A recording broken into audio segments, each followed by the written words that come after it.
You know, if you're going to make that decision to pick that difficult of a path, how do you want to travel through life on that path? That's the best way to real wealth for sort of people that are on a more traditional path. Like salary. Yeah, right? Like, you know, a career path is you got to have equity. Some kid was 5 minutes late for curfew. They had him chase a car the whole night. I mean, crazy shit. Yeah.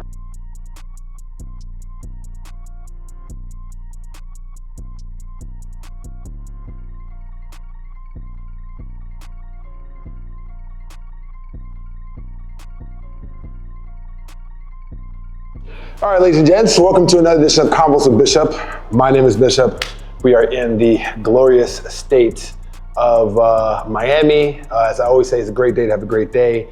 And today I'm sitting down with a person who was actually a client, but now he's actually becoming more of a client, I do believe, more of a friend, more of a brother, not too much of a father, because I'm almost his same, not the same age, but you know what I'm saying, I'm not too far. A person that I definitely look up to as far as space and also the entrepreneur realm that I've definitely lived, I would say a few lifetimes, honestly, as far as like his world travel, working with different companies, and now with his, you know, business endeavors right now. And the guys, if you don't know, he's actually was a very notorious dating coach back in the day, which we will be talking about later, you know what I'm saying? Boy. You know, but no, somebody I definitely look up to as far as this mentorship, and, you know, I always, definitely get a lot of like resources and just a lot of value and wisdom, you know, from this, what do I call you, elder statesman? Is that, no?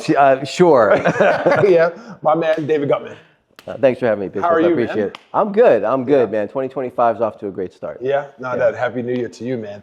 So where I usually start is, you know, I definitely know like a little bit about you, but the audience doesn't necessarily know like where you came from, you know, your beginnings. We do actually share the same, I believe, county, right? Or the same hometown. Same town, yeah, Baldwin, New York. Yeah.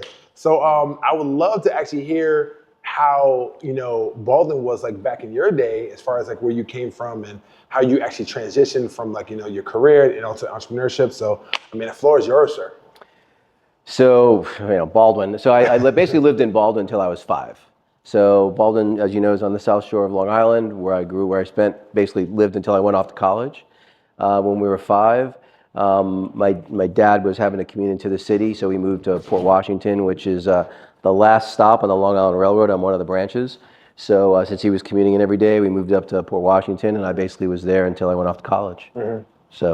So after college, you were a very, very well, I would say, well, professional wrestler, right? As far as like within like, I definitely wasn't a professional. Oh, okay. So what do you call that then? As far as, because you know, what was your like your level? Yeah. So I was a really small kid. I mean, like freakish. So exactly the opposite of you. Yeah. So I weighed 65 pounds in 7th grade, which is when I first started wrestling. That's the latest. Wow. That's the latest weight class they have. Okay. Really? Yeah. And I didn't have to cut any weight to make the lightest weight class. Mm-hmm. And I remember back then, you can't do it now because of woke shit, but they would line you up in size order. Mm-hmm. You'd be at the front of the line. Mm-hmm. I was at the back of the line. Okay. So there was one kid I still remember, Windsor Kinney, was like a 1/4 inch shorter than me. That was it. But everyone else, I think until I was like in 9th grade, I was just like the second shortest kid in my entire school. In fact, I was a senior in high school until I dated someone who weighed less than me. Wow. Okay. So like how... So you were definitely like avid in sports, correct? Yeah, so I played sports my whole life. I probably played 8 or 9 sports pretty competitively. Okay. But the main ones I did was, so when I was, the reason I started wrestling, I was actually a pretty fair basketball player, believe it or not, you know, for being 3 feet tall. You know, I was more like Muggsy Bowes. Yeah, Muggsy Bowes, sorry. Muggsy Bowes, shout out to him. Yeah. So who's like, 5'6" or something like that. Anyway, it's wrestling season and basketball season are the same.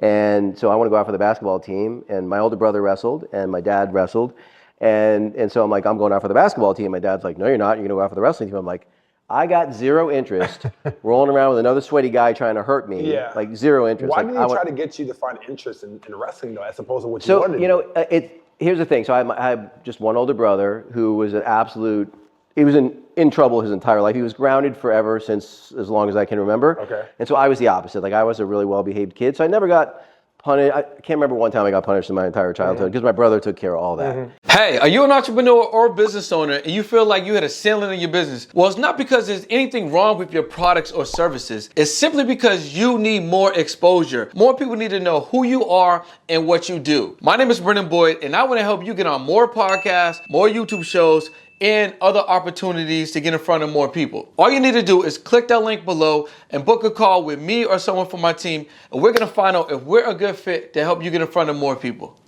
But so the one time my dad's like, you don't have a choice, you're going out for the wrestling team. My dad had never said anything like that to me. Wow. And I now understand it in hindsight. If I had a son, 100% he would wrestle. Because wrestling is about especially at the high school level, boxing and MMA, those are not sports at the, in middle school and high school, right? Wrestling is one of those sports that is as good for teaching about how to be successful in life as anything. Because, life is mostly an individual sport. It's also about having a network, and no one knows more about that than you, right? But so, yeah, that's the team part of it. But, like a lot of sports, and I played a mix. Like I played soccer, baseball, tennis, golf, judo, wrestling, triathlons, some of them individual sports, some of them team sports. And you learn different things in different sports. But in wrestling, it is that rare sport where you could literally give me anyone. I don't care who it is, tall, short, skinny, fat, smart, dumb, slow, fast, doesn't matter. You give me that kid in 7th grade, he does every single thing I tell him to do. When he's a senior, he will win 75% of his matches. Wow. I don't know any other sport like that. Okay. That if you are just better prepared, you will win against those guys. You'll win against everyone except for the other one who's just as prepared as you are. Yeah. And then high school, that's 25%. Now, I wrestled Division I in college. The problem is in college, everyone's prepared. Got it. Yeah. So you want to talk about, that's the other thing too, you want to talk about a humbling sport. I mean, I think in high school, I only lost like 10 times. Like I was a good high school wrestler. I got my ass handed to me in college. I mean, not even what just. What college was that? So I went to Brown undergrad. Okay. Oh, nice. So we were D1 school, but we're like a low-ranked D1 school. So honestly, we were just getting, I was getting my ass handed to me in the wrestling room, let alone on the mat. And I was in college, I was a 500 wrestler. I won about half my matches, but I didn't have the first spot. In fact, it was an interesting personal development thing for me. I had two really, really close friends that I'm still friends with. In fact, we just had our 40-year reunion. Where they came down to Miami and we hung out for a long weekend to celebrate. We've known each other 40 years since we were 18. Nice. My best friend was in the same weight class as me, so I'm competing against my best friend for the starting spot, and I could never beat him. He was just better than me. He was that good. So it's just like wrestling's one of those sports where really humbling sport teaches you so many useful life lessons. In fact, I've got a draft of a book that I will eventually finish. About wrestling. So I don't know if you ever heard, there's a really well-known book called Zen and the Art of Motorcycle Maintenance, and it uses a fairly obscure topic that most people don't know anything about, motorcycle maintenance, and it uses that topic to teach you about the concepts of Zen. I want to do something similar but with wrestling, and the name of the book that for sure would be Stepping on the Mat, Wrestling with Life's Lessons. Because the hardest thing about wrestling is stepping on the mat. And it's what's funny is, think about it, right? So you're 13, 14, 15 years old. You're wearing this little tiny singlet, so you're practically naked. You're in front of your family, your friends, your classmates, your teachers, and there's another guy genuinely trying to hurt you. Now, thankfully, he's your size, right? No, but that's about as intimidating of a situation as you're going to encounter. And I'm telling you, it didn't matter if I was wrestling a guy I'd slaughtered 2 or 3 times before.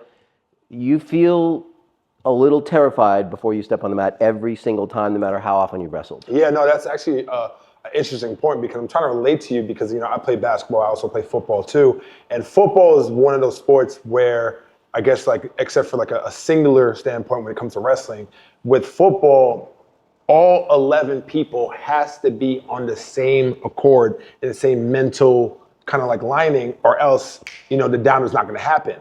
So with that, I'm I never really wrestled in my life before, but now I'm thinking about it, I was like, you know what? Whenever I look at somebody, even though, yes, I am tall and I do know I'm trained to fight, I will never mess with wrestlers, ever. And the reason why is because, look, we can do toe-to-toe, we can do some hands and some feet, but like, I'm never going to the ground with you because you're going to kill me. Once the wrestler gets a hold of you, it's over. It's over.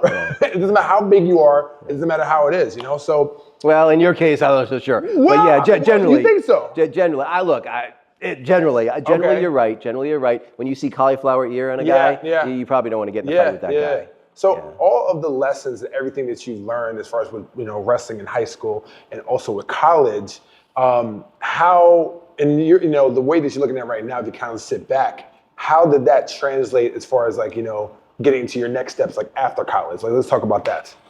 So I actually have framed on the wall in my office the T-shirt from wrestling camp I went to between my junior and senior year of high school. So Dan Gable, you might not know who he is, but he was probably one of the most famous wrestlers ever. He won a gold medal in the Olympics, and he beat the Russians when no Americans beat the Russians. No one even scored a point on him. Really? And he had a ripped apart knee when he did it.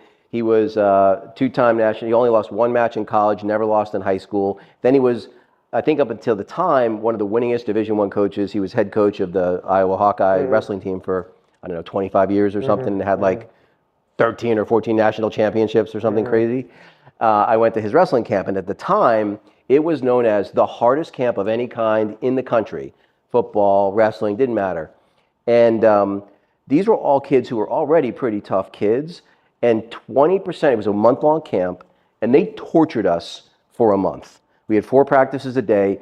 You would probably go to jail for the shit they did back then. Like, they would do stuff like, some kid was 5 minutes late for curfew. They had him chase a car the whole night.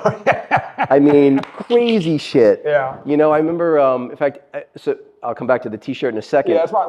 Yeah. So what I remember is they woke us up one day at 5 a.m. It's pitch black. And they said, it's your lucky day. We're going to go run 25 miles before practice.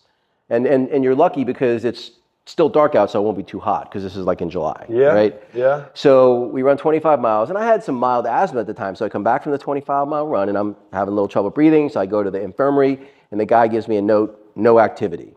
So I bring that note to the next practice, right? I give it to the coach, and he looks at me. I thought he was going to spit on me, right? He looks at this, and he's like, okay, I want you to do 2,000 push-ups. And I'm thinking to myself, last time I checked, I thought push-ups were activity, but apparently not, right? Yeah. So now if someone told me I could do 2,000 push-ups, I'd be like, there's no fucking way. Yeah. Now, and I got like an hour and 30 minutes to do it. And so there's a kid who had broken his arm the day before, so he's in a cast. And the coach says to him, okay, he's going to do 2,000 push-ups and you're going to count. I want you to put your not broken hand under his chest and you count. And if his chest doesn't touch your hand, it doesn't count. And if I see you count one push-up that didn't touch your hand, I'll break your other arm. I'm telling you, they were like psychotic. Maniacs. Anyway, that camp taught me that and I did 2,000 push-ups, which in a million years I never thought I could have done. And that's why my T-shirt is still framed. So when you start the camp, you get 750 points. Sorry, you get 1,000 points. If at the end of camp you don't have at least 750 points, you don't get the T-shirt. Okay. I know it sounds stupid. Who gives a shit about a T-shirt? The T-shirt says, I did it, Iowa Wrestling Camp with the year. Mine's 1983. And the kids who had 740 points, they were like in tears. And you'd lose points for everything. Like, everyone didn't hustle enough. You lose 10 points here, you lose 20 points there. Anyway, I got the T-shirt. In fact, one of my good friends, we went to high school and wrestled together at Brown too. When his older brother, sadly, was a volunteer fireman and passed away in a fire, he put his I Did It T-shirt in his brother's coffin. Like, that's how important, that's why it's framed on my wall. But long way of me saying that wrestling taught me it's about being prepared, more prepared than anyone else. It's about showing up. And if you can do those two things, you don't even got to be that smart. You don't even got to be that talented. You'll win most of the time. And so as I started my career, because look, when I went to Brown, I was a pretty good student in high school, got really good SAT scores. I show up at Brown. I was the best athlete in my entire high school. I'm mediocre at best on the wrestling team and below average at best academically. Everyone around me is freaking geniuses. They've been going to prep schools that are paying, $30,000 a year in tuition. I went to a public high school. It's a whole different game. So imagine going from best academically, best athletically, to mediocre at both on a good day. And so it really taught me, dude, you got to buckle down. And, and so I did. And at first I thought, I don't know if I'm ever even going to be able to graduate. but I did. And when I got into the real world, I realized, thank God, everyone's not that smart in the real world. And most people don't push themselves. And so because of the work ethic I think I developed largely from wrestling, when I got out in the real world, I just applied that same work ethic, and I think that's what's made me mostly successful. So what was next for you then? So what was your career right after college? So it's called Accenture now. Back then it was called Anderson Consulting. So when I was thinking about what I was going to do after college, I asked my dad, and he's like, you should go somewhere where they have really good training. And Anderson Consulting I think it was the biggest consulting company in the world at the time, and they had world-class training. They have like a whole campus in St. Charles, Illinois, outside of Chicago. You go there for a month, and they teach you how to do presentations and all this other stuff. And so it was good training, but I hated it. It's a huge corporate bureaucracy. I remember the partner that I worked for literally said to my face, "You don't count as a human being until you've been here 10 years." And I was like, okay, well then I don't want to be here. Yeah, I heard 10 years, but that's kind of ridiculous. I mean, it's crazy, right? So I was only there for about a year, and then I left and I joined another systems integrator, doing software development, and we did huge projects like companies like Ralston Purina, Bridgestone, Firestone. These were like our clients. I worked on a $60 million project for Bridgestone, Firestone, and back when 60 million was a lot of money. And so what I loved about it was called Technology Solutions. What I loved about that was a couple things it taught me. One, I got 7 stock options after my first year. I didn't know what a stock option was. It split 125 to 1 when we IPO'd, and now all of a sudden I was worth $300,000 on paper, and I was 24. And I was like, I like this equity thing that I didn't even know what the heck it was. And I swore to myself, I'm never working for another company without equity. And with the exception of when companies I was running were bought by bigger companies, ever since then I've had equity in every company I've ever worked for. Because that's the only, in my opinion, that's the best way to real wealth for sort of people that are on a more traditional path. Like salary. A career path is you got to have equity. And so, and it's not only that, but it's become important to me to do that, to pay it forward, and to do that for others. So every company where I have say, every employee has equity, because I think if you want people to act like owners, you got to make them owners. So I was at Anderson Consulting, then I went to Technology Solutions. We IPO'd. I stayed there till I went to business school. I read an article that said the most successful people, and again, you got to remember, because you're 20 years younger than me, back then, learning was a much slower process. There was no YouTube, there was no texting, there was no cell phones, there was no internet. Yeah, it was just books. Yeah, you had to go to the library and the Dewey Decimal System, and that book was checked out. You got to come back next week and hope it got returned. Yeah. Or maybe you go to a Barnes and Noble or Borders when there used to be a Borders. That's a really good point, actually. Yeah, there's a lot of books that you actually need to learn, and sometimes if it's there, it's there. If it's not, it's not. You got to wait. No, the book was written 9-10 years ago. True. You know what I'm saying? So it's not even current. So it's like you're trying to learn from the shit that happened a decade ago. So the ability to accumulate knowledge was so much more difficult back then. And so I read this article that said the most successful people back in that world had an undergraduate degree in computer science or engineering, which I already had, and an MBA from a top 5 business school. So I vowed to myself, so I said, look, I'm only going to apply I applied to Harvard, Stanford, and Wharton. I'm like, if I don't get in, I'm not going to go. Because for me, now mind you, I went in 1994. Back then, it cost me $250,000 to go to business school between what I had to pay plus lost income. So to me, now $250,000 in 1994. So what is that now? Probably 750, something like that, 750 grand? Yeah. A lot of money. Yeah, a lot of money. I think the last time I actually checked is that so $50,000 in 1960 is equivalent to $500,000 in 2022. Yeah, so maybe it's not 10x, but it's a lot more. It's a lot of money, and I'm like, I'm not doing that unless it's worth it. So, and it was for me, it was worth it because of how I did it.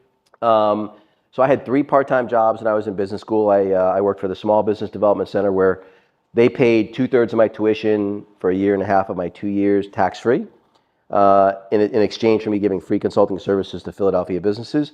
But what was great about that was I didn't know what the hell I was doing. I mean, no, I have a meeting coming up the next day. It'd be like, hey, you need to come up with a market entry strategy for this new consumer electronics product. I'm like, I have no fucking idea. How did that make you feel? Dude, like an absolute idiot. So now normally people take marketing 101 and like, I'm going to take my book and read the chapter and listen to and take notes and highlight. I'm like, I got a meeting tomorrow with someone who's going to look to me like I know what the hell I'm doing, right? And I don't want to be embarrassed, and I don't want to screw it up. Yeah, you got one shot. That's it. Well, so what I would do is I would find someone in my network that I'd made, and I made a lot of friends when I was in business school that had done marketing before business school. So we already knew marketing. So I'd be like, remember, the guy was Mitch, really nice guy. I'm like, Mitch, what the hell? And he's like, here are the questions to ask. Here are the things and when you've asked all those questions, come back to me and we'll talk it through. And so I had to do that in marketing. I had to do that in finance. I had to do that in sort of, HR, you name it. I had all these different problems coming at me. I probably had a little bit of something like 30, 35 clients over the year and a half.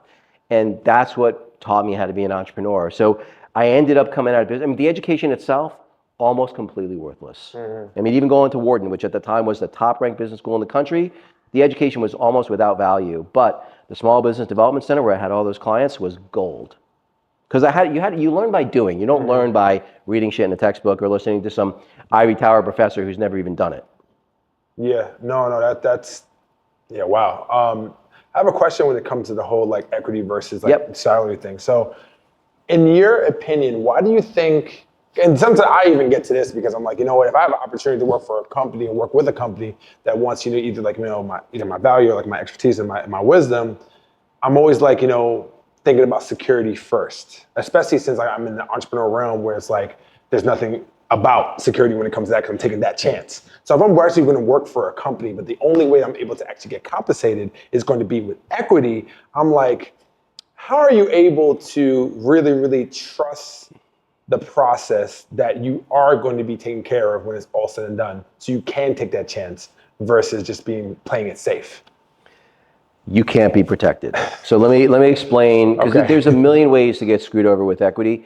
You're not even gonna, in most cases, people don't even ask the basic questions because they don't know better, right? Hey, I need to see the operating agreement, okay? I need to know how many shares outstanding there are. Hey, I'm gonna give you 20,000 shares. Well, are there 2 million shares outstanding? 20 million shares? 200 million shares? 2 billion shares? You don't even know. Oh, 10,000 shares, that sounds great. You have no idea. I got 7 options.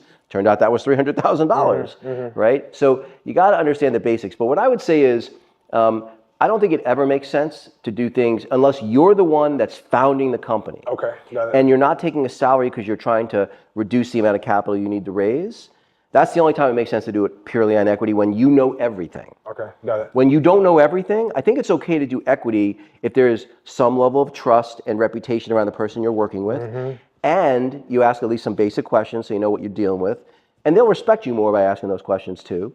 And you're getting some compensation. So let's say someone's normally going to give you $200 an hour for your time or whatever it is. Say, hey, pay me $100 an hour for my time and some equity. That's worth the conversation. Got it. But someone who wants it to do everything on the come, I wouldn't do it. Yeah, okay. Nah, cause I've had so many opportunities to do that, and I was like, doesn't really sound like that, because I feel like I'm going to be like taken advantage of, honestly, So sometimes I'm like, I have to like really, really like understand, like where I'm at. So Dave, let's talk about, I guess, fast forward just a little bit, because I know that you took a lot of time to travel around the world, right? But let's talk about, I guess, like your first entrepreneurial journey, like after your So that's probably my most interesting one. Okay.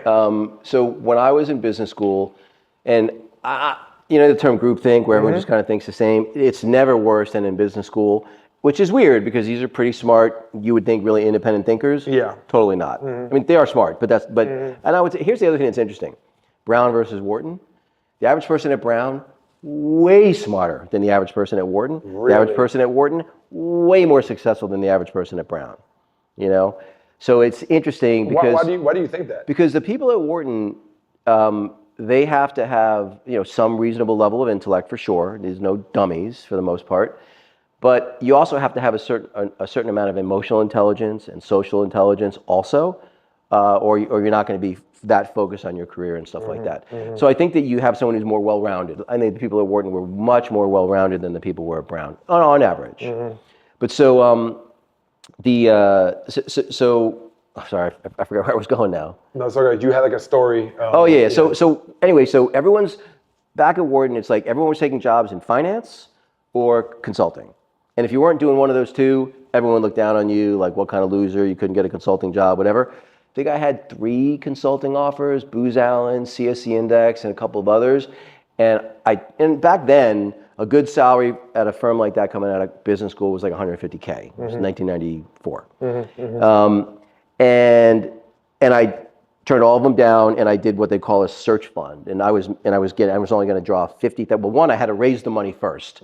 So I partnered up with a guy who I went to business school with, which in hindsight was a terrible mistake. And the reason I did it was I knew we had to raise money. So the way a search fund works, which is what we were doing, is you find a bunch of rich angel investors, and you basically raise a pool of money, and you basically use that money to operate the business, and you draw a small salary. So I was drawing a $50,000 salary instead of 150. But if we acquired a company, I'll explain that in a second, I got 10% of the equity of the company. So, and my partner did too. He got 10% also. And we were CEO and president of the business. So I was going to get the experience to get operating experience, because I'm 28 years old, 29 years old, never run anything. Like, who's going to give me the opportunity to run something? And I knew my dad had been a successful entrepreneur, and I knew I wanted to be an entrepreneur. I'm like, I need operating experience, and I'd rather do it on someone else's dime than on my own and do a pure startup. So anyway, I never raised money, and I didn't think I could. So this other guy who I went to business school with, who more of a fast talker than a worker for sure, and I'm like, I can sell water in the desert. Like, if I have a good product and you need it, I'm a great salesman, right? He could sell ice to an Eskimo. So I'm like, you know what? And that's how I viewed it. I'm like, only an idiot would give me money. So, what I'm saying? Only a complete idiot would give me money. I've never done anything. So I'm like, Dan, he'll be able to figure that out. So ironically, I raised 2/3 of the money. I didn't think anyone would ever write me a check. But so we raised $450,000, and we eventually acquired 13. So what you do is you basically say, here's our investment thesis. We're going to buy companies in industries like this with these characteristics. And if we find one and we bring it to you and you like it, you'll give us the money to buy the company. So we raised $450,000. And then once we found the platform company, which was in the call center business, call center space, they provided us the capital to then acquire the business. So we raised, I think it was $3 or $4 million from the same people that gave us a 450.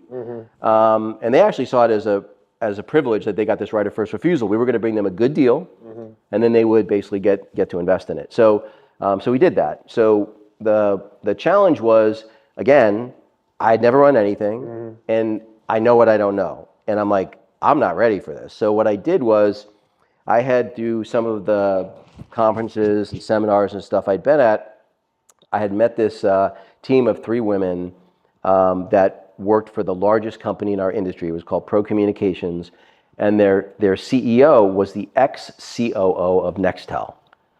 So really experienced guy, blue chip Wall Street type guy, but he was a notorious asshole. No one liked the guy, and he was horrible to these women. And so much so that I even knew it, just like word got around, right? So it was Sharon, Lynn, and Jan was this 3-woman team, and they'd been doing all these acquisitions for Pro Communications. They were the biggest company in our industry. And I went to them and I said, look, I was very honest. I said, I don't know what I'm doing. I said, so you can stay where you are and do what he tells you to do, work for the asshole, or you can come here and tell me what to do. And I still remember it was the 4th of July weekend, and they were on the fence about whether to do it. What year is this? This would have been 1995, 1996, something like that. And so they were on the fence about it. I remember it was 4th of July weekend, and I got the idea. So I created business cards for them myself. Like, I printed them myself on my little inkjet printer. And instead of giving them title like COO or VP of finance or whatever, I gave them like fun, cool titles like, VP of people or VP of fun or, CEO of, or I think it was architect of operations or something like that. And then I put like, inspirational books and a whole bunch of stuff like that in this little gift basket. I did it myself, shrunk wrapped the whole thing and shipped it to them, FedExed it to them so they'd be able to open it and I paid extra so it would get delivered on Independence Day. And I said, you need to get your independence from that asshole. And they called me that day and they agreed to come on. And so, so basically, so Sharon Grossman was my chief operating officer. While she technically reported to me, I basically worked for her for the next 5 years. And she is where my leadership and management style comes from, one of the best leaders I ever met. She sadly passed away from brain cancer, broke my heart. But yeah, she was the most impactful person in my professional career for sure. Do you think I think it's very important to really have the mindset of, being the best follower, even though when you are like a great leader, like when it comes to, building a business, like the people don't necessarily work for you, like you work for people. Like, so how important is for you to actually have that type of mentality when you have a business like that? Because a lot of people who actually own businesses and try to be successful, they actually get to their head, but they don't understand that your business does not move forward at all without your people. So how are you able to have that mindset of serving without necessarily getting, I guess, too much of an ego? Because a lot of people do. Boy, there's a lot in that question. So I've thought very deeply about this, and I think that the reality is there's more than one path to success, right? So if you read, like I just finished, and what I was doing is I was reading Steve Jobs' biography by Walter Isaacson, and he also wrote a biography about Elon Musk. And I was going back and forth. I read 2 chapters here, 2 chapters there, I go back and forth. And what was interesting was these are not nice guys, okay? These are not people that are empathetic servant leaders. The difference was they were so over the top brilliant and visionary that it's worth it still. So you're gonna be able to find people that are gonna be willing to kill themselves and be loyal. So there are those leaders that are just so exceptional that they can be successful in spite of what assholes they are. And I think that, but I also think that there's another path forward, the one that I've tried to pursue, that I think not only can you be maybe not as successful, quite frankly, because again, I have no interest in being a multi-billionaire. It's not interesting to me. I have enough, and yeah, I want a little bit more, but I don't need that much more. In fact, I'm more focused on making money for others than I'm focused on making money for myself right now. And the reason I lead the way I do is because it's a much happier way to travel through life. I think you know a little part of my story. I was misdiagnosed and told I was going to be dead in 6 months when I was 24. And so having that experience, like, I'm just not going to be an asshole. Like, there's no scenario in which I'm going to be that way because that's not how I want to travel through life. And so my experience is, maybe it's a combination of my health scare and my wrestling background, but I'm going to be disciplined, I'm going to be hardworking, but I'm also going to be fair and generous whenever possible. And for me, traveling through life as a servant leader, that's the best way to go. And my wife used to give me a hard time about it earlier in our relationship, because she'd be like, I don't know why you're spending so much time with that guy. I don't know why you're being so helpful. Like, he can't do anything for you. I'm like, I'm not doing it for him. I'm doing it for me. And the reality is, more often than I could have ever hallucinated, having done that has come back and paid me dividends that I could have never anticipated. But which is not why I did it, but it's nice. And it's just a happier way to travel through life. And I figure, look, you look at people like a Grant Cardone, a Jordan Peterson, an Alex Hormozy, people like that. These are not people that I think are balanced, happy people. They're so focused on 18 hours a day, 16 hours a day, grind. Like, dude, at what point are you going to live your life and enjoy it? Yeah, quality life. Yeah, you got to have both. And I think you can do both, especially nowadays when you can learn so much more quickly than you used to be able to. I'm telling you, you can learn what would have taken me 10 years, you can learn in 2.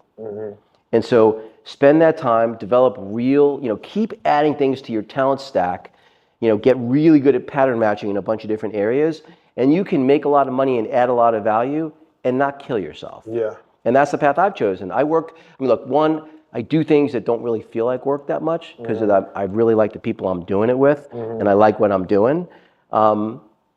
So it doesn't feel like that much work, so that's part of it. But the other thing is, I ain't gonna work 80 hours a week. Now I occasionally work 80 hours a week. You have to, when I absolutely have to for something that I feel super passionate about. But on average, I'm working 40, 50 hours a week. I'm spending time, with my wife, with my friends. I'm gonna go see my daughter this weekend. Like, you make time for the things that are important. Yeah. One of the time, one's like that pivotal moment. Well, I'll say this. Do you know when it was the moment when I realized that you were like a great, great person? Was when I first met you, when we went for your former person you work for Top Tier. Yep. And I remember I came in and you were actually having a meeting, and I wanted to talk to you about like the memberships I wanted to do, like first my concierge. And I remember I told you, I was like, hey, I wanted like, lock in a time with you, can you just give me like your assistant's number so I can like kind of like, connect with them? He's like, no, man, just take my number, take my email and just talk to me. Usually, sometimes some of these CEOs be like really Hollywood and be like, no, talk to my assistant. No. And then like, you have to talk to them for like 3-4 weeks. And there's times where like, they'll be like 100,000 feet up in the air where like, they don't have no time to actually get to ground zero to actually connect with them. So with you, I think that one of the things I truly, truly admire about you is that you're a high performing CEO/entrepreneur. You do your thing, but at the same time, like you're approachable. And it's like, when it's time to connect with you, it's like, hey, you can connect with me and we'll get it done and we'll get to that meeting right away. So I just wanted to, to say that to you. Well, I appreciate that. I mean, look, there's a reason why my entire professional career has been running companies sort of 150 million in revenue and under. Once you get to a certain size, you can't, it's impossible. I mean, maybe Elon Musk can do it, but normal human beings, like you can't be in the weeds and the details enough. Now, I try to find really talented people to delegate to. Though whenever time they ask me for anything, hey, I need your help to do this spreadsheet, this analysis, this power, whatever they need, I'm there. I try to get in the weeds enough so that I understand enough that I can be helpful, because I can't really be good at removing bottlenecks if I don't understand at least enough detail. Okay. And if everything's getting filtered that's coming up to me, I'm not going to have enough. And I do, from what I hear, from people that have worked directly with Elon, what he does is when things start to break down, he stops going through who's ever giving him the information and he goes directly to the source. I do the same exact thing. So let's say when we were launching Top Tier Academy and things got behind, I basically said, okay, I'm not going through the person who was quarterbacking it, going directly to the people that are doing it directly. And I got to the brass tacks of where the bottlenecks were and I fixed them.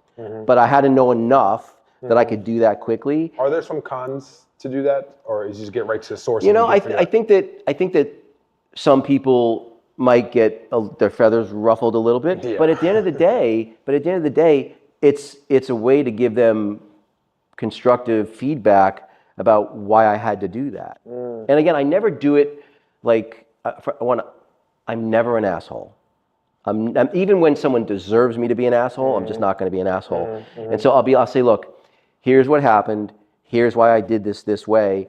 I know you might not agree with me, but at the end of the day, I'm ultimately responsible for this. And so I felt like I didn't have a choice, and I'm happy to talk it through. And if there's some assumption that I've made that was wrong, I'll be the first to apologize. And it doesn't happen often, but sometimes I'm wrong, and I'm the first to apologize. What do you think is the top,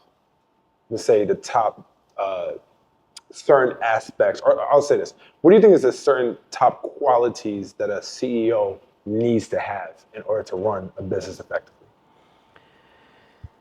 Again, I think that there are different styles of leadership, and there isn't one that is the only one that's universally effective. I have seen people be assholes and I've seen it be effective. I've seen people lead like me and I've seen it be effective. The way I'd like to think about it isn't so much, hey, what's the one and only way to do something that will work out? It's like, how do you want to, so if you decide you want to be an entrepreneur, which is, and you know this yourself from your own experience, it's not for the faint of heart. Not at all. That, if you're going to make that decision to pick that difficult of a path, how do you want to travel through life on that path? And that's, to me, the bigger decision. And for me, it's like, I want to have balance. I want to be mentally, physically, and emotionally healthy. I want to feel good about myself. I want to feel good about what I'm doing, the mission that I'm on. I want to feel good about the people that I'm working with. And if those things aren't true, what am I doing? Yeah. How am I going to spend my life? And so for me, it's the only way to do it. But I have seen people be successful using much more asshole approaches. And what I think though is, I think your probability of success is substantially higher with my approach. Because I will tell you that I've had this experience before where I had a group of people that were working for me at a company, and then I was no longer at that company. And the difference in the output of the team when I was there and the output of the team when I was not there was 1/3 to 1/5. Okay, like I'm not exaggerating. Okay, and it's because for me, they would murder because they knew I had their best interest in mind, that I'm thinking about their career progression, that I'm mentoring them, that I'm finding opportunities to expose them to things that maybe isn't part of their core job function, but is helpful for their professional development. Nobody else is doing that. Yeah. So when they get a better job offer, maybe they don't take it, or or maybe say better, maybe more money. But they're like, hey, it's about a lot more than just money for me. Yeah. And there's almost nobody that's worked for me before that wouldn't work for me again. Yeah, I can definitely relate to that, because before the pandemic, I had a commercial security company. So I had about, I think I told you this before when we sat down before, had over 65 people who worked for me. I had 15 contracts all throughout Florida. And just having that business and just having that care and also that empathy as far as like really caring for my, for my people who work for me, it got to a level where like they wanted to run like fucking through walls for me, because I was the person who got paid last. I was the person that, even though I was like the owner of the company, where somebody couldn't work because they actually had to take care of their son, because they had to look at, because their child's mother was being whatever and didn't want to take care of them, and I had to step up and like, kind of take care of that. And even if I did that, like the money that I made, I still gave it to them. Like I've done so much, and I realized like that's literally like the best way to handle things, just to like lead with love and also just lead with like compassion as well, and also empathy. So, I can definitely relate to that. So trying to see where can we go with this, because I kind of think that we can probably go, let's do this. So with all of your experience as far as working with companies, also building companies as well, one of the things that you are extremely passionate about is mentorship. And I want to dive into that as far as like, in your eyes, how important is mentorship to you? So part of the reason, it's important to me for a few reasons. One, I never had what I would consider, for lack of a better term, a holistic mentor. I had Sharon, who was professionally a great leader, and my style came directly from her, no doubt about it. Personally, she was a bit of a train wreck. I think she had 3 or 4 marriages. Oh, wow. She was really overweight. She wasn't healthy. Which might have contributed to, she died of cancer, but she was not healthy. And so to me, I just didn't have anyone who was really successful, a great father, a great spouse, kept themselves physically, emotionally, and mentally healthy, the whole shebang. I just didn't see that much. And so, when I got married and I had my daughter, we got divorced when she was 1, and it was a very difficult divorce. My ex-wife, I think she was a terrific mom. She was not a very good ex-wife, and she did not make me having a relationship with my daughter very easy. She made it very difficult. And so I had to fight really, really hard. And I thought very, very deeply about how to be the right role model for my daughter. And oddly, in the process of doing that, my daughter taught me how to be happy. I was so focused on my professional development and my physical fitness that the concept of being happy or content or joyful just didn't even enter my consciousness. It didn't enter into the conversation for me. But with a daughter, I look at this tiny little girl looking up at me with those eyes and wanting guidance, and I'm like, okay, the most important thing on the planet to me is to make sure this kid turns out happy. And in the process, like, how am I going to show her how to do that if I'm not happy myself? So mentorship is just an extension of that. I've learned more from the mentorship that I've given than I've learned in any other way. If I got to teach it to somebody else, I got to understand it at a deep level, which makes me much better at the pattern matching that I need to do to be exceptional at what I try to do. So, and then I come back to the fact that, as I mentioned before, when after the 3rd doctor told me with unequivocality that I would be dead in 6 months, and the last was the head of oncology at Sloan Kettering, which at the time was the most well-regarded cancer hospital on the planet. Like if you were president of Mexico and you got cancer, you went to Sloan Kettering. He said, you're going to be dead in 6 months.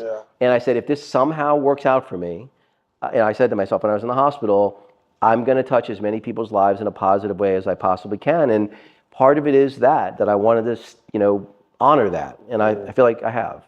Yeah, no, and we've had numerous conversations. I remember the great conversation we had outside there, that you've really helped me, kind of navigate as far as what I want to do, for the foreseeable future, as far as like what my business is. And, you definitely taught me to just like make the thing the only thing, as far as like just having that laser focus. And then if you have that one type of like, business, then maybe you can kind of like, transition into other like streams of income.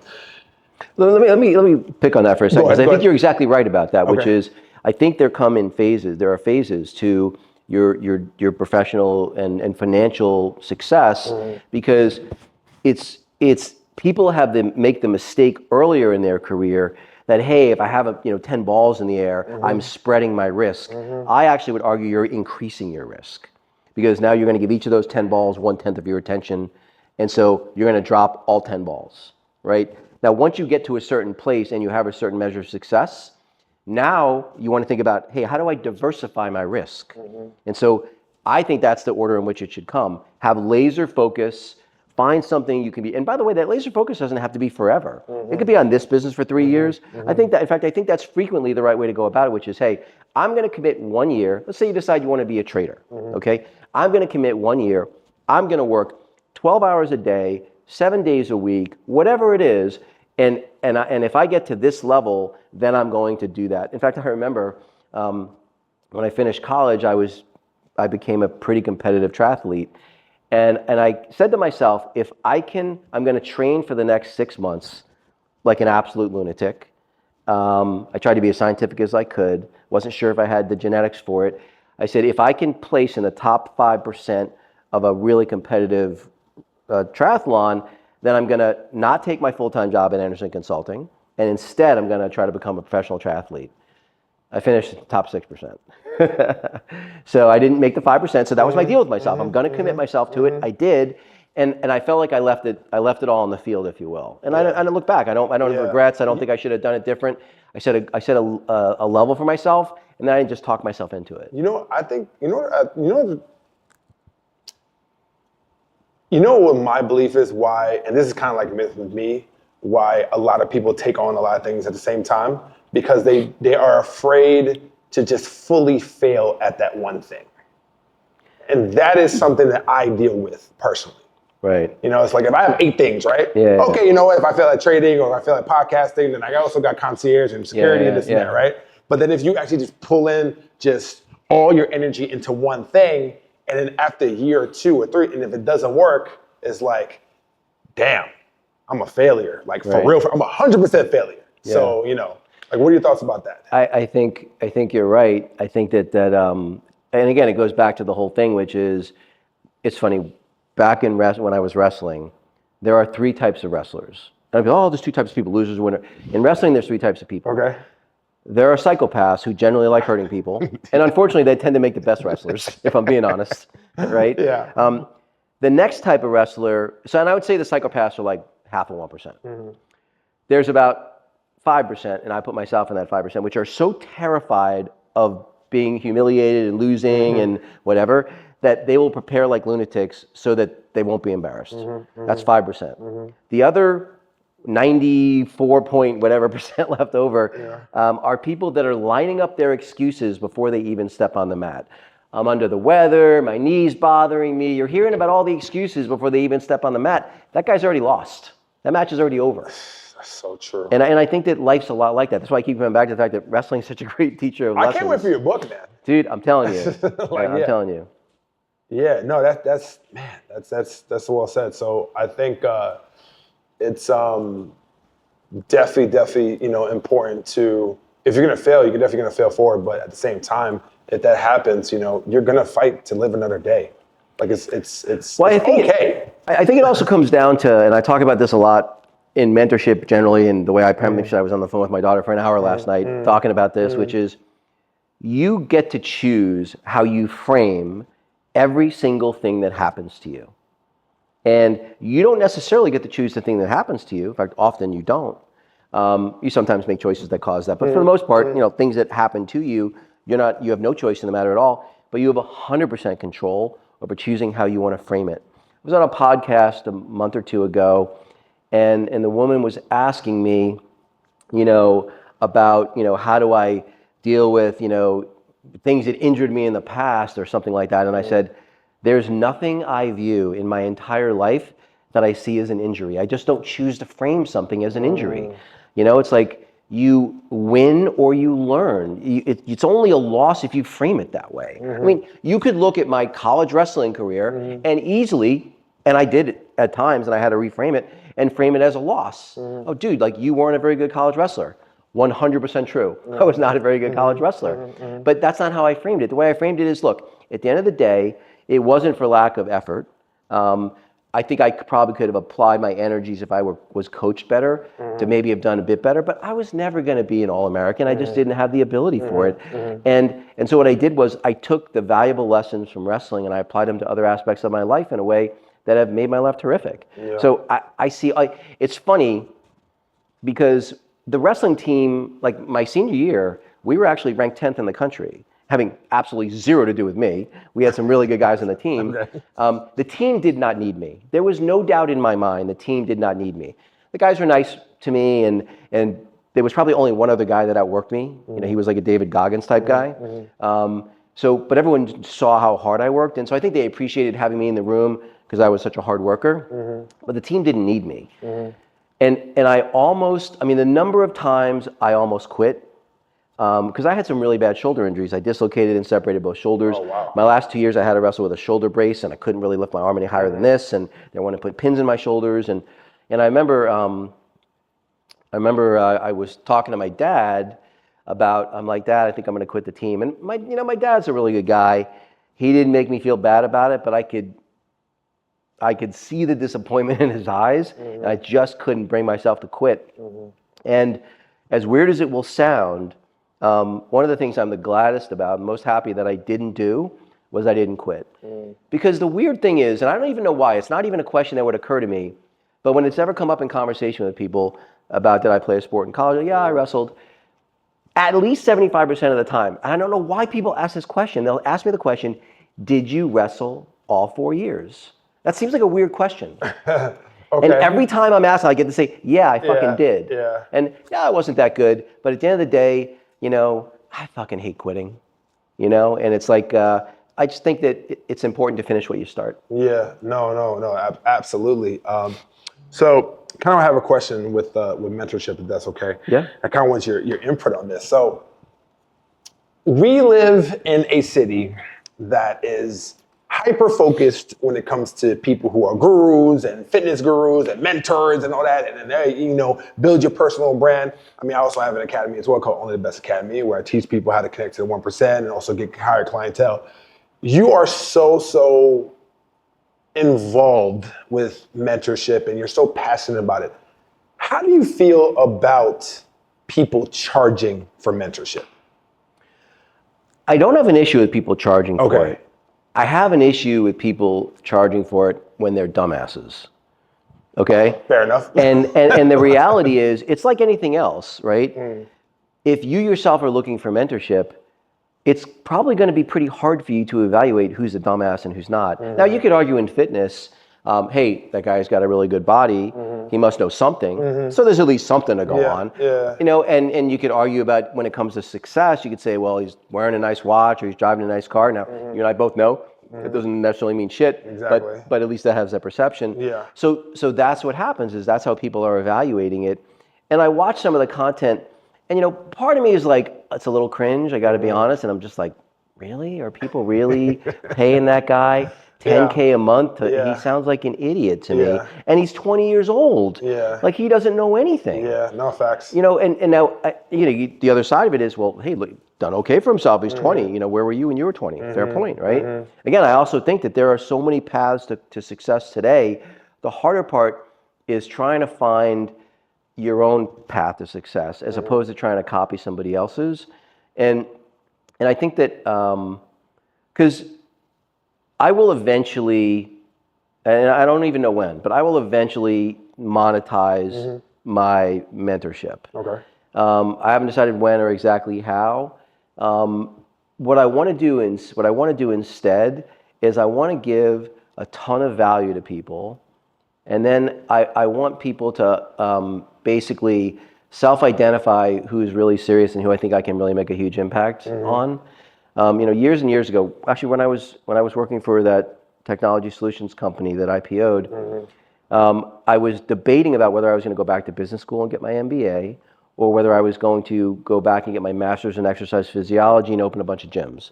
Now, I was a pretty good athlete, loved going to the gym. It was like one of my favorite things to do. And so what I decided to do was I said, well, I'm going to do personal training for 6 months and decide how I like it. And if I really like it, I'll go back and I'll get my degree in exercise physiology, and then I'll do that. If I don't like it, then I'll do the MBA route. I hated personal training. And the reason I hated it, by the way, I couldn't believe what I got away with charging. Okay. This is in 1989. Okay. I was charging $75 an hour. I don't know what that works out to today, but a fuckload. That's about $300 an hour, $250, something like that. Yeah, that's some good money. And I had no problem getting it. And I had used some clever marketing to do it. And again, I only had 3 clients. Now, but I was making like $3,000 a month, on the side in cash. And what the reason I hated it was 90% of my clients were failures. And that's just a loss rate that I can't tolerate, because it doesn't matter how good a trainer I am. I could give them the greatest guidance, whether on diet and exercise and everything else. Yeah. But if they go home and have a bunch of ho-hos and sit on the couch and don't work out the days now we're not training, it ain't gonna matter. Yeah. And that's how most people are. Most people half-ass everything. Yeah. No. And so that they just didn't work for me. And so if I'm gonna mentor people, and what I do when I mentor people, and I do this on purpose, and I don't do it like in a kind of dickish way, but I always give people a little bit of homework, and then I see, do they do the homework? And it's only just to help weed out people who just aren't serious. Like, I'm okay, giving my time to anyone who wants it, within reason. And I just had a guy the other day, because when I launched my podcast, not too long ago, I've had a few people reach out to me on LinkedIn. I didn't even remember this guy from a couple companies ago, and he's like, dude, your leadership changed my life, and what you did with the company, and would you be willing to mentor me? I'm like, no problem, happy to. We did a call the other day, and it was funny because it's about a 30-minute call I did with the guy. How much I learned from the advice I gave him. It's a very weird experience. It's very counterintuitive that you're the guy giving the guidance, but it's just so weird how it's somehow easier to show up for someone else than it is for yourself. Yeah, isn't that so? And I think for me, what I'm realizing is that since I, created my academy and just teaching people now, I have about 26 members in my academy now. That's, paying like $47 a month, so that's good. But then at the same time too, I'm like, I always ask people who would want to, I guess, follow my mentorship and me versus anybody else. Because I'm like, I'm not the richest person in the world. I'm not broke, but I'm not the richest. And there's like other people who are like, I feel like they are more qualified than me because they got the Bugattis and they got this and they got like the money. So for me, at times, like there is a little bit of like imposter syndrome that I go through. Bishop, that never goes away. Okay, I'm 58 years old. I've been a C-level executive at 15 plus companies. I've made a lot of money, and I still feel like I don't know why anyone would listen to me. Yeah, sometimes including my daughter. Yeah, yeah. Okay, that makes it never goes away, and I think, yeah. believe it or not, I think it's a good thing. I think that if you don't have a little bit of that, one, I don't think you stay sharp. I think then you start half-assing it and phoning it in. It's like when you have that imposter syndrome, and you're like, shit. Like, kind of like how I felt when I was at the Small Business Development Center. You want to talk about imposter syndrome? Market entry strategy for consumer electronics product. I don't know what a consumer electronics product is, right? Yeah. So it's like, okay, I got to get my shit together by tomorrow, or I'm gonna, they're gonna like want to kick me out of the room. I'm gonna feel like a jackass, and maybe they fire me or whatever. So anyway. No, definitely. So I think I kind of want to wrap things up here because I kind of want to leave this on this note. Yeah, this has definitely been a phenomenal conversation. I appreciate your time. Of course, man. So I have 2 more things, actually. So the last thing is, if you would look back at a younger David Guttman, what exactly would you tell them as far as either advice or any type of guidance, since you're kind of like in the future and they're in the past? Like, what would you tell your younger self? Couple of things. One, don't be in such a rush. Rest more. When I was in business school, Sunday through Thursday, for 2 years, I never slept more than 3 hours. Like, I'm not exaggerating. I don't even know how I would be dead if I tried to do that now. I don't know how I functioned. Okay. 3 hours a night, 5 days a week for 2 years straight. And I somehow managed to keep myself in shape, but I was a mess. I was miserable. And I would argue that, I feel like I could have gotten to, not only to a better place, but even further along if I had rested more. Because I think people don't realize that rest is a weapon, and you need to treat it that way. The other one is I would have, and again, it's so much easier now to do it, but I could have done it if I was more creative and thought outside the box. I should have tried harder to find mentors earlier in my career. Again, I had Sharon and I had one other guy, but again, they were only professional mentors. They weren't well-rounded people. And I feel like I had to learn the hard way, and I made more mistakes. Trying to learn from other people's mistakes is always a better approach if you can do it. No, well said. So if you wouldn't mind, yeah, please. I do want to just plug, if you don't mind. Go whatever you want to do. Yeah. Go. Let's go. So because I think you know about this. So me and some of the guys who, after I resigned from Top Tier, they cut a bunch of people loose. They really have decided that they're not really going to focus on education. And I'm like, it's a shame, because I think that this space really needs it. So, and not only that, but when I was at Top Tier, we were limited to doing education just in the Forex space because we're a Forex prop firm. But now, so with Josh Barnes and with Sean Banks, who helped me create Top Tier Academy back at Top Tier, we're launching Elite Trader Academy. It's going to launch probably on the 27th of January. Nice. Congratulations. And what's going to be great is we're going to do Forex first, but then we're going to do futures and options and equities. And we're going to do the same thing we did back at Top Tier. We're still working on who we're going to partner with. But basically, we're going to make it so that anyone who completes the free Elite Trader Academy will automatically get a free 5K challenge. So, and of course, we're going to have education beyond that, for purchase. But elite-trader.com is where you can find us. You can find us on social media too.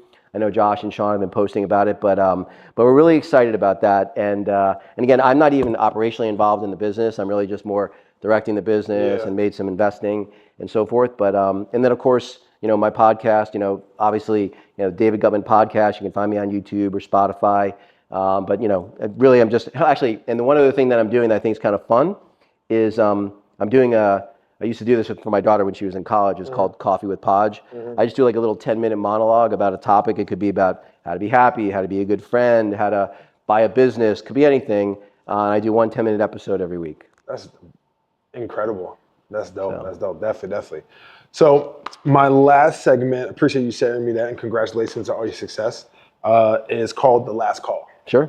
So the last call is going to be a barrage of different words that I'm going to give you, and then whatever thought process or whatever word that you want to say, you pretty much come on with it. You ready? Got it. All right, perfect. Baldwin. Childhood. Okay. Family. My daughter. Brown. Humbling. Wrestling. Life-changing. Life-changing. Okay. Your first career. Disappointing. Okay. Your first exit. Exciting. Okay. Let's see here. Miami. Fun. Warm. Yes. Even though it's a little cold right now, honestly. You know especially we're coming from Chicago and New York. Yeah, exactly. Definitely. Chicago. Fucking freezing. Yeah. And the last one, second to last one, your wife. Love of my life. And the last one, David. And for this one, you can say more than one word. So David? Yes. David Guttman.